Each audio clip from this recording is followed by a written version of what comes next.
it's a lot less about the nostalgia. A lot of collectors talk about the nostalgia, and I would say that there's a little bit of that because when I was a child, I did have toys.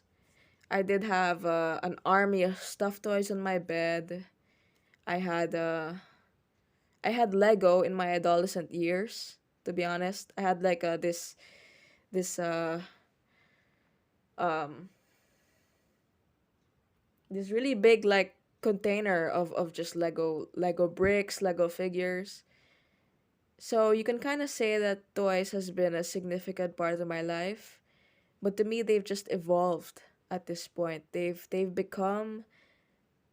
just really become something. Speaking of which, speaking of other kinds of toys, I really don't see myself collecting any other kind. I don't really see myself getting into Funkos. I don't really see myself getting into Lego. But I do have high respect for Lego collectors, I must say. The best stop motion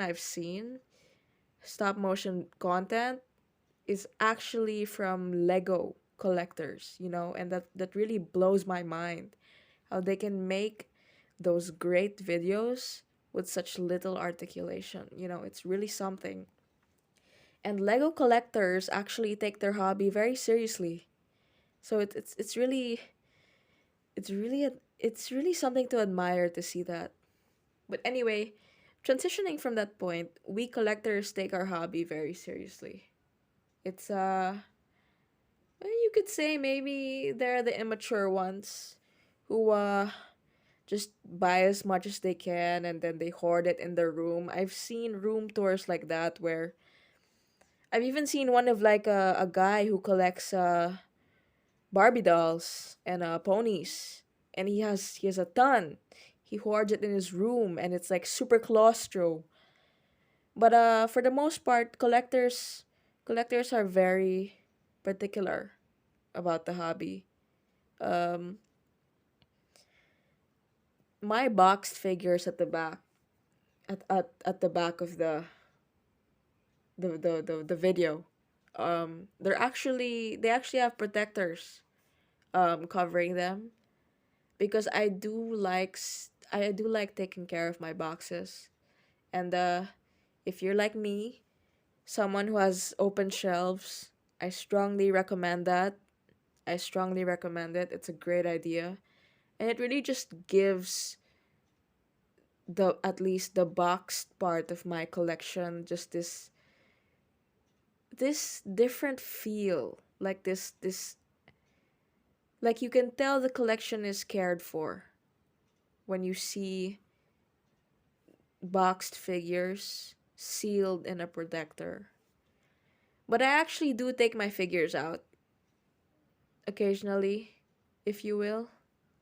So even if they're boxed, they're not MISB.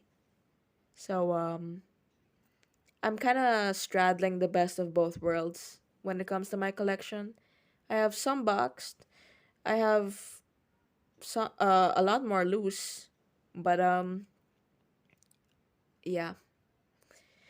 Going back to what I was saying earlier, uh what was I going to say? Give me a minute. Hmm. Oh, um recently, and I'll admit, I really wish I'd gotten into this sooner, but since I was busy basically building my collection from the ground up, so I spent a lot of my time hunting down uh previous releases for like cheap prices on online platforms. But recently, I've just gotten into pre-ordering from hobby shops. And I also strongly do recommend that, honestly. Like, it's a lot more affordable to pre order, even if you do have to pay a down payment at the start. But it's really just, it's so affordable and so convenient for me. So, if there's anyone out there, I highly suggest pre ordering when it comes to new releases. And In my country, it's a lot easier to pre order because we're really such a niche group in my country. Like, we're so small compared to the people in the West. So, so far, my pre orders have gone through very smoothly, you know? The hobby shops in my country are very trustworthy, and m- when they say that they have slots, they have slots. So it's pretty much a guarantee that they'll fulfill your order. Even if you order, like, let's say a month late, you have to choose the right shop for you, and hopefully a shop that's near your area. I mostly deal with collectors that are within my area because in my country we have like three different islands. I usually deal with collectors within my vicinity because it's a lot easier for me that way, and I can't really go out and arrange shipping to the other islands. So that's also something I highly recommend. I'll also say that the community here is amazing, both locally and internationally, because you really won't see a lot of toxicity unless you're a scammer. You will, however, see a lot of toxicity, not really a lot, but a significant amount of toxicity from like outside forces, if you will, like people who don't understand like the collecting hobby in itself.